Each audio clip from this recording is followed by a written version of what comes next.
Alors, je vous expliquais à quoi sert euh, l'inflotest et on a dit que c'est un test en décompression.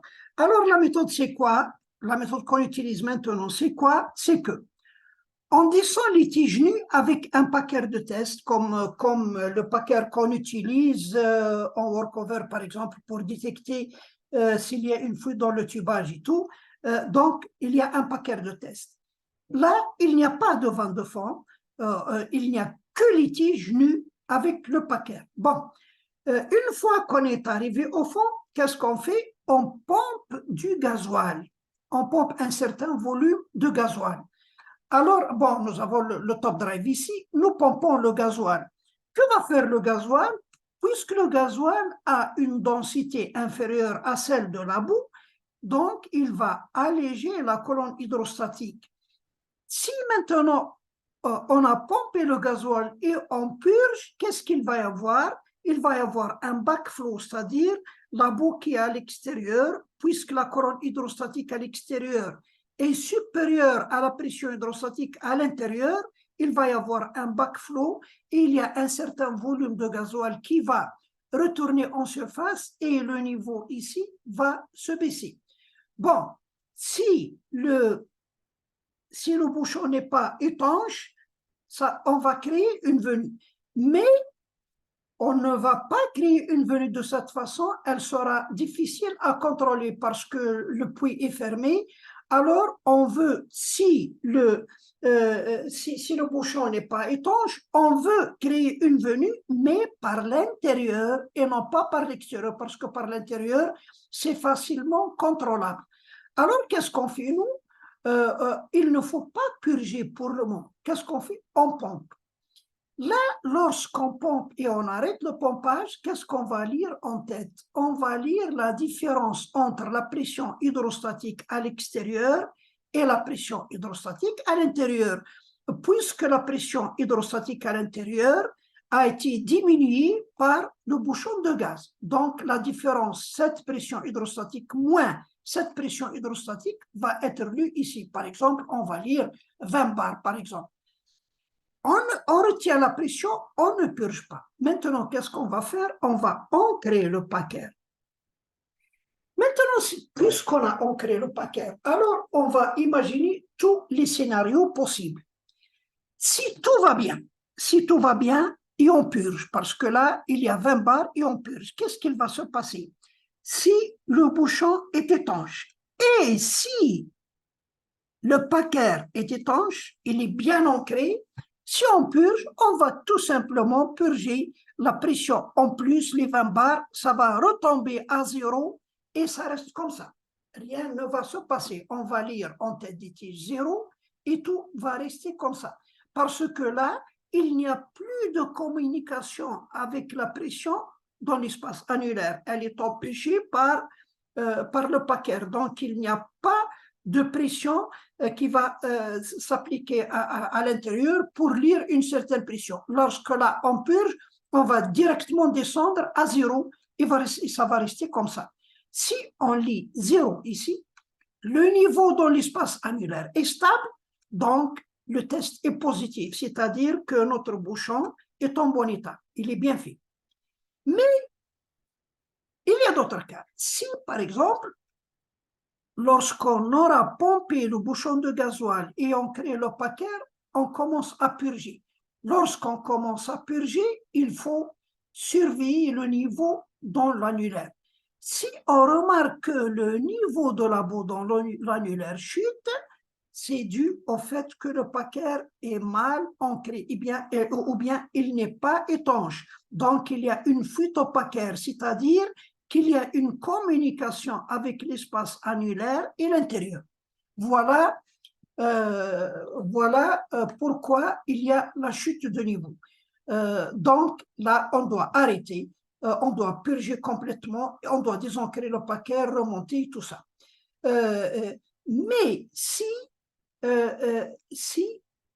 on remarque lorsqu'on purge, on remarque que le niveau dans l'espace annulaire ne chute pas. On purge, le niveau ne chute pas. Il reste le même alors c'est-à-dire que notre paquet est en bon état, il est bien étanche, il est bien ancré. Bon, maintenant, on continue à purger. Si on tombe à zéro, on revient à zéro, c'est-à-dire que notre bouchon est étanche. Mais si on ne peut pas revenir à zéro, on ouvre, mais nous avons toujours de la pression à l'intérieur qui va se stabiliser. Par exemple, vous avez au début, lorsque vous avez pompé, vous avez 20 bars, vous avez ancré, vous avez toujours 20 bars et vous avez purgé. Normalement, elle doit être purgée de 20 bars jusqu'à zéro et elle s'arrête, elle reste égale à zéro. Mais si vous purgez, elle va chuter jusqu'à, par exemple, jusqu'à 12 bars et elle va rester comme ça, 12 bars. Ah, là, c'est-à-dire que le bouchon n'est pas étanche. Qu'est-ce qui nous a donné les 12 bars supplémentaires? C'est tout simplement c'est la pression du gisement, c'est-à-dire qu'il y a une communication entre le gisement et la surface. Puisqu'il y a un bouchon, normalement, il ne doit pas y avoir de communication, mais puisqu'il y a communication, c'est-à-dire que le réservoir, que le bouchon est mal fait, c'est-à-dire qu'il n'est pas étanche. Voilà. Donc, les cas possibles. Donc, qu'est-ce qu'on a dit? On descend les tiges nues avec le paquet. Une fois au fond, avant d'ancrer le paquet, on doit pomper un bouchon de gasoil. La pression augmente, bien sûr, elle augmente pendant le pompage parce que la pression à l'extérieur est supérieure à la pression à l'intérieur. On est en train d'alléger la colonne, donc c'est tout à fait normal qu'elle augmente. Une fois qu'on a terminé de pomper le bouchon de gasoil, là, le volume est calculé de telle sorte qu'il crée une pression différentielle négative. Rappelez-vous, la pression différentielle, c'est la différence entre la pression hydrostatique et le réservoir. Vous avez la pression de réservoir moins la pression hydrostatique, vous trouvez delta P, la pression différentielle. Alors là, on va créer une pression différentielle négative, c'est-à-dire on va chuter la pression hydrostatique sur le fond inférieure à la pression du gisement pour créer une venue. Bon, alors c'est comme ça qu'on calcule le bouchon de gasoil qu'on va pomper.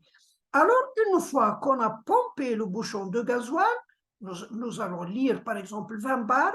À ce moment-là, on ancre le paquet. Une fois que le paquet est ancré, on va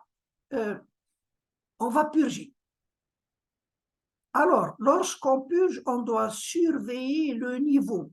Si le niveau reste stable, c'est-à-dire que le paquet est bien ancré et étanche, mais si, lorsqu'on purge, le niveau chute, c'est-à-dire que le paquet n'est pas bien ancré, il y a une fuite au paquet, ou bien il n'est pas bien ancré, ou bien il n'est pas, peut-être il est détérioré ou autre, il laisse une fuite. Donc, voilà pourquoi le niveau chute. Maintenant, si le niveau reste stable, normalement, lorsqu'on purge et le bouchon est bien fait, on va purger jusqu'à lire 0 et ça va rester 0. Donc, si c'est 0, tout va bien. C'est-à-dire que notre bouchon, la barrière qu'on est en train de tester est en bon état, le test est positif. Mais si, lorsqu'on purge, elle descend, la pression chute, par exemple, de 20 bars, elle chute. Lorsqu'elle est arrivée à 12 bars, elle va rester constante. Là, si on va un peu plus loin, les 12 bars, on la connaît avant, parce que c'est quoi les 12 bars? C'est la différence entre la pression de gisement et la pression hydrostatique. Voilà, d'ailleurs, on l'a fait exprès parce que on a préparé là un bouchon de gasoil qui va chuter la pression hydrostatique d'une certaine valeur par rapport à la pression de gisement. Donc, cette valeur, c'est 12 bars. Donc, puisqu'on va lire 12 bars et elle va rester constante Donc, c'est quoi? C'est tout simplement, il y a une communication entre le réservoir et la surface, donc notre bouchon n'est pas étanche. Autrement, il n'y aurait pas de communication. Voilà donc, comment on fait l'inflotest. L'autre phénomène existe toujours, c'est que si on ferme et la pression ici 20 bars, elle va rester 20 bars ou bien même elle va augmenter un peu et la pression et ici il y a un retour, le retour de la boue. Là, je vous ai dit, c'est l'effet de la température. On ne remarque ça que dans les puits profonds, c'est haute pression, haute température, c'est là où on remarque carrément un retour malgré que tout est stable. Mais ça, ce n'est pas dangereux, ça n'a rien à voir avec l'inflotest, c'est les conditions de forage. Voilà. On passe maintenant à autre chose, le dégazeur, les dégazeurs. Bon, attention, parce que les gens croient que le dégazage est vraiment important ou bien indispensable pour le contrôle d'une venue. Non, le dégazage, dégazer la boue, c'est tout simplement pour économiser la boue, pour ne pas jeter la boue comme ça. Parce que si on n'a pas de dégazeur, on peut quand même contrôler une venue.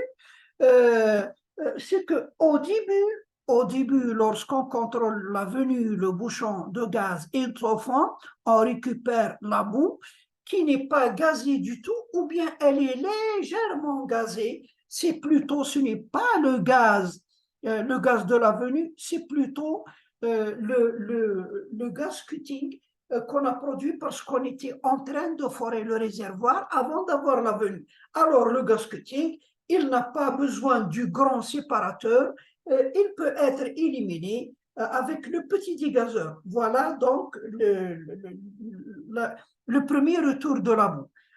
Quand est-ce que la quantité de gaz dans la boue augmente? C'est lorsque le bouchon de gaz qu'on est en train de circuler s'approche de la surface. À ce moment-là, on trouve la boue fortement gazée. Bon, on peut décider si on peut récupérer cette boue, si elle n'est pas trop gazée, qu'on peut dégazer par la suite, ok. Si on ne peut pas et on n'a pas de dégazeur, c'est-à-dire on n'a pas de séparateur, alors à ce moment-là, on peut l'envoyer à la torche, elle va brûler avec le gaz. Donc le séparateur n'est pas utilisé, il n'est pas indispensable pour le contrôle de venue, mais il sert uniquement à dégazer la boue, c'est-à-dire au lieu de brûler une certaine quantité de boue, comme ça, il fallait mieux la récupérer et la dégazer pour ne pas brûler une grande quantité. Voilà à quoi sert le dégazeur. Donc, le séparateur, je dis, donc ce n'est pas vraiment, comment dirais-je, ce n'est pas vraiment quelque chose qui est indispensable pour le contrôle de venue. Mais au cas où vous l'utilisez pour économiser la boue, voilà comment il fait. Bon, le dégazeur, c'est un séparateur, il sépare, mode gaz séparateur, il sépare le gaz de la boue pour dégazer la boue. Alors, comment il dégaze celui-là? Il dégaze par le choc. Il faut taper sur la boue pour faire éclater les bulles de gaz et évacuer le gaz. Alors la boue, comment elle entre? Elle entre par ici. Vous voyez, en vue de haut, la boue entre par ici, elle entre par le côté pour tourbillonner ici. Donc, elle entre, elle va taper ici et elle va tourbillonner. En tourbillonnant, elle va monter et descendre. En montant et descendant, elle va percuter contre ces plaques d'acier qui s'appellent les chicanes. Les chicanes. Et vous savez ce que c'est que les chicanes? Les chicanes, ce sont les obstacles qui sont mis dans des barrages de la gendarmerie ou la police ou autre. Ce sont ces blocs de béton armé, si vous voulez, ou autre, euh, pour faire obstacle devant les véhicules. Ce sont ça, les chicanes. Alors là aussi, puisque ce sont des obstacles, ce sont des chicanes. Donc la boue, elle entre par ici, elle monte et elle descend. En montant et descendant, elle va percuter contre les chicanes.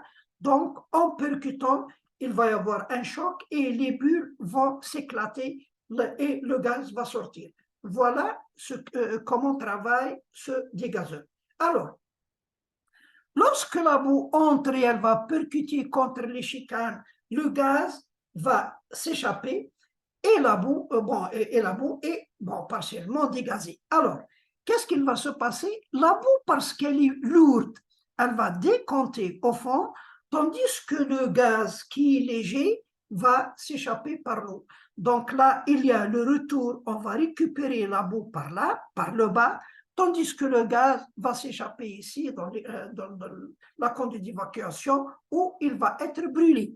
Voilà comment on sépare la boue du gaz, ou bien le gaz de la boue. Voilà.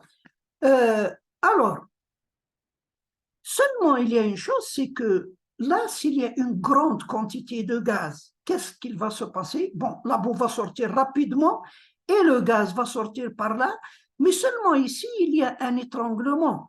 Le gaz, s'il y a une grande quantité, veut sortir par là, mais puisqu'il est grand et il y a une restriction ici, le diamètre n'est pas totalement ouvert, il faut qu'il y ait une conduite, donc elle a un certain diamètre, même si c'est grand. Alors, le gaz ici, s'il y a une grande quantité, va passer difficilement. Alors, il y a une partie, instantanément, une partie passe ici, et l'autre, s'il se remplit encore de gaz, si on s'approche trop du bouchon de gaz, alors l'autre, qu'est-ce qu'il va faire? Il va pousser la boue. Là, il pousse la boue, tant pis ou tant mieux pour lui, mais seulement il ne doit pas faire sortir toute la boue. Imaginez que nous n'avons pas ce siphon, cette forme. Nous avons une conduite directement qui donne dans le box du tamis vibrant. S'il y a une grande quantité de gaz, alors ce gaz va pousser complètement la boue et sortir derrière. Alors, si le gaz sort dans le tamis vibrant, c'est dangereux parce que ça peut prendre feu et c'est une catastrophe, et ça devient une catastrophe. Alors, il ne faut jamais permettre au gaz de sortir par le bas. Alors, on utilise cette forme-là. C'est un siphon, on l'appelle mud seal, ou bien étanchéité, sa traduction directe, c'est étanchéité de la boue. Comment il travaille? Là, lorsque vous avez du gaz ici, il pousse la boue, la poussée, la pression avec laquelle il pousse la boue est lue sur ce manomètre. C'est quoi? Tout simplement, ce sont les pertes de charge à l'intérieur du réservoir, à l'intérieur du séparateur. Alors, vous lisez ces pertes de charge, cette pression, vous la lisez ici, sur ce manomètre. Il faut créer une contre-pression qui doit être supérieure à cette pression. Alors, quelle est cette contre-pression? C'est celle-là. Parce qu'il y a cette forme, le gaz pousse dans ce sens, mais il y a cette colonne de boue qui pousse dans l'autre sens, qui est le contre en quelque sorte. Donc cette pression hydrostatique doit être supérieure à cette pression. La pression du mud seal, elle doit avoir une pression, la boue ici doit avoir une pression hydrostatique supérieure à la pression à l'intérieur du dégazeur pour éviter que le bouchon ne sorte. Si par exemple, vous avez ici de la boue, vous pouvez calculer la pression hydrostatique qui est égale à la hauteur verticale du mud seal multipliée par la densité de la boue divisée par 10,2. Donc, vous allez obtenir une valeur. Attention, c'est une valeur très petite, elle est inférieure à 1 bar. Par exemple, vous trouvez 0,5 bar, par exemple. Alors, ça, c'est la pression maximale admissible dans le séparateur. Il ne faut jamais que cette pression atteigne la pression hydrostatique du mud seal. Donc, si vous trouvez par exemple 0,5 bar, celle-là, par exemple, le gaz approche de la surface, la quantité de gaz est énorme, la pression augmente, mais elle ne doit jamais atteindre 0,5 bar, parce que si elle atteint 0,5 bar, eh ben, la pression ici va vaincre la pression dans le médecin, le gaz va pousser la boue et sortir dans le box du tamis vibrant et ça va prendre immédiatement feu. Donc, puisque nous connaissons cette pression, nous l'avons calculée, nous connaissons la hauteur du médecin, nous connaissons la densité de notre boue, donc nous avons calculé la pression maximale admissible. Pendant l'évacuation, pendant le contrôle de la venue, il faut surveiller ça. Si cette pression s'approche de la pression maximale admissible, il faut arrêter immédiatement le contrôle et attendre, il faut carrément fermer la vanne ici, fermer la douche complètement et attendre que le gaz s'échappe, c'est-à-dire que le séparateur se vide pour reprendre le contrôle. Mais si, bon, il y en a d'autres qui disent, moi, le séparateur, le bouchon est presque en surface, alors au lieu d'arrêter, il va envoyer tout à la torche, c'est-à-dire il va envoyer une boue fortement gazée et le bouchon à la torche. Mais théoriquement, on doit arrêter le contrôle jusqu'à ce que la pression chute après évacuation du gaz. Voilà donc le mode gaz séparateur. Ce dégazeur est capable de séparer une grande quantité de boue, de dégazer une grande quantité de boue. C'est pour cela qu'on l'utilise pendant le contrôle de la venue.